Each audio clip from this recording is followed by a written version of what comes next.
Et dans Smart Bourse, tout de suite, on part du côté des États-Unis avec Pierre-Yves Dugas. Bonsoir Pierre-Yves.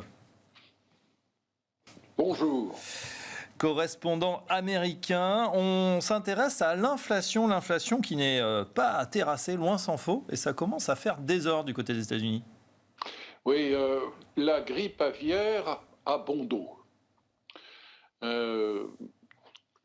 Les deux points que j'essaye de vous transmettre aujourd'hui, c'est effectivement cette inflation américaine que l'on avait cru maîtriser, oui. Et cette désinflation sur laquelle tout le monde comptait, à commencer par la Réserve fédérale mi-septembre, cette désinflation s'est interrompue et l'inflation est peut-être en train de se réveiller, et c'est très important parce que cela va avoir un effet sur l'humeur des Américains, on commence à le voir, et sur le travail du Congrès et sur le programme politique des MAGA, derrière moi, au Capitole.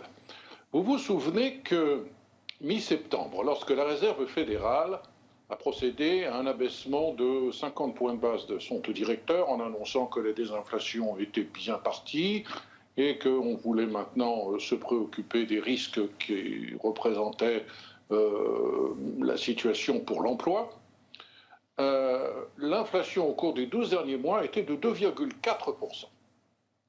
Aujourd'hui, après ce très mauvais chiffre de l'indice des prix à la consommation du mois de janvier, de 0,5%, tombé la semaine dernière, l'inflation au cours des 12 derniers mois aux États-Unis est de 3%. Il s'est passé quelque chose de désagréable sur le front de l'inflation. Alors, on me dit, c'est sur vos lèvres, Fabrice, attention, janvier n'est pas un mois ordinaire, c'est un mois de rattrapage pour un certain nombre de tarifs, pour un certain nombre de loyers, et c'est vrai. Pour autant, le prix des œufs depuis un an aux États-Unis a bondi de 53%. Oui.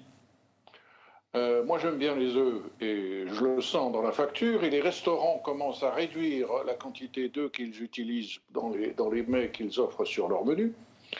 Et si vous retirez les produits alimentaires et les produits de l'énergie pour vous consacrer à ce fameux noyau dur de l'indice des prix à la consommation, on est sur un gain de 0,4% au mois de janvier qui nous porte l'inflation au cours des 12 derniers mois à 3,3%. Est-il nécessaire de le rappeler, l'objectif de moyen terme de la Fed est de 2%. On s'est éloigné de l'objectif à moyen terme de 2%. Et ça pose un problème à la Réserve fédérale qui visiblement va rester maintenant au mieux insensible à l'évolution des taux, car elle tient absolument à maîtriser cette inflation et ne pas commettre une nouvelle erreur historique. Et puis, il y a l'effet politique de cette affaire, car Donald Trump ne s'y est pas trompé. Il faut accorder à ce curieux personnage un certain nombre de qualités. Une de ses qualités premières est qu'il sent les choses, il sent l'opinion américaine et il est sans illusion sur l'importance de l'inflation comme raison fondamentale de l'effondrement de Joe Biden puis de Kamala Harris et mauvaise humeur des Américains qui a contribué à le porter au pouvoir. Si l'inflation continue de se réveiller, de gros problèmes vont s'opposer à la politique économique de Donald Trump parce qu'il a l'intention de relever les droits de douane, ce qui à court terme aura un effet inflationniste. Bien sûr. Parce qu'il a l'intention d'envoyer des signaux à la Réserve fédérale en lui demandant de baisser les taux et qu'il ne pourra manifestement pas le faire parce que ça n'est pas possible de baisser les taux dans une situation où l'inflation devient durable. Donc voilà ce qui me paraît inquiétant. Cette fameuse grippe aviaire que l'on présente comme une grande source de responsabilité de l'envolée des prix des œufs a quand même conduit à la disparition de 23 millions de volailles rien que le mois dernier, presque autant le mois précédent. Et ça n'est pas fini. Oui, et on a vu effectivement ces images sur les réseaux sociaux avec des gens qui se photographient devant les boîtes d'œufs, des boîtes d'œufs à $10 les 10. Et quand on sait, vous l'avez signalé effectivement, que effectivement, l'inflation, c'est ce qui a fait éliminer le candidat Biden ou Kamala Harris, effectivement, Donald Trump peut s'inquiéter. Mais je pense qu'il va réagir et il va sûrement nous sortir peut-être une mesure ou un décret, un nouveau bill pour contrer cet effet. Est-ce qu'il y a déjà des rumeurs ou il prend le sujet à bras-le-corps ou pas encore ? Je crois qu'il regarde, comme la Fed, et on peut faire confiance à Scott Bessent, le secrétaire au Trésor. Il regarde l'évolution des anticipations inflationnistes, des anticipations à 1 an, à 3 ans et à 5 ans. Et là, c'est assez frappant de voir ce qui se produit depuis 3 mois maintenant. Il n'y a plus d'amélioration de ces anticipations, et elles sont presque toutes les mêmes, autour de 3% maintenant. 3% d'anticipation inflationniste à 1 an, à 2 ans, à 3 ans et à 5 ans, ça n'est pas une bonne chose. Ça n'est pas une bonne chose pour l'électorat américain, et ça n'est pas une bonne chose pour la Réserve fédérale, et ça ne me dit rien qui vaille. Ouais, Pierre-Yves, une dernière question justement sur la Réserve fédérale, la Fed. On sait que Donald Trump a dit qu'il voulait tordre un petit peu le bras à Jérôme Powell. Est-ce qu'il en a les moyens? Est-ce que ce serait possible? Alors là aussi, le discours a évolué. Il y a cette scène incroyable qui remonte maintenant au moins à 15 jours, où l'on voit Scott Bessent, qui a été un des premiers à être confirmé comme membre du cabinet du président Trump, et qui est debout dans le bureau ovale. Le président Trump est à son bureau, et Donald Trump dit il faut que les taux d'intérêt baissent. Et là, Scott Bessent se lance dans une explication qui nuance considérablement le propos du président Trump, et qui dit oui, ce que nous voulons faire, c'est faire baisser les taux à long terme. Alors c'est assez intelligent comme commentaire, parce que c'est un moyen de contourner, pour répondre à votre question, l'impossibilité du président américain de se débarrasser de Jérôme Powell. En revanche, le président Trump a l'intention, et il l'a fait il y a encore quelques jours, d'oser commenter, d'oser donner son avis sur la tendance des taux d'intérêt, chose que les présidents précédents, depuis au moins 20 ans, 30 ans, ne font plus. Scott Bessent, en tout cas, a déjeuné il y a quelques jours avec Jérôme Powell. Les deux hommes ne se connaissaient pas. Ils ont fait connaissance et ils ont l'intention de se parler régulièrement, mais l'objectif officiel du Trésor américain est de faire baisser les taux à long terme. Good luck. On regarde également du côté de la révolution trumpienne devant les tribunaux. 4 ou 5 procédures encore en cours qui peuvent bloquer ou au contraire valider les initiatives de Donald Trump et qui rendent véritablement malades les démocrates. Expliquez-nous, Pierre-Yves. Alors, j'en ai retenu 4 ou 5, mais en fait, il y en a pratiquement une centaine. Certaines couvrent les mêmes sujets et probablement seront consolidées si ces procédures sont amenés à durer. Pour l'instant, on est dans l'urgence et dans les sursis et exécutions. Et je vais essayer de vous dresser la liste des grands sujets qui font l'objet d'un débat, en terminant par ce qui me paraît être la mère de toutes les procédures compliquées, la mère de tous les contentieux. D'abord, on a besoin de savoir quel est le pouvoir de la nouvelle administration pour fermer certaines agences fédérales. Oui.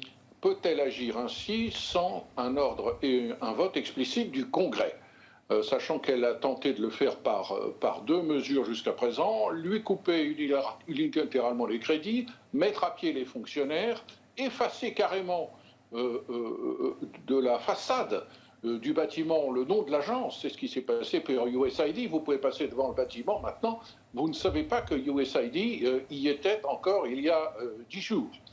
Le nouveau président a-t-il le pouvoir de faire cela? C'est un juge de Baltimore, le juge Abelson, qui pour l'instant a tout suspendu en attendant de trancher sur le fond, et des auditions vont être organisées au cours des prochains jours. Deuxième question importante, la suspension de l'octroi de crédits et de subventions publiques à certains projets que Donald Trump et son nouveau meilleur ami Elon Musk voulaient mettre en œuvre, de manière à vérifier que l'oncle Sam ne dépense de l'argent que dans un sens qui est conforme aux priorités politiques du nouveau président.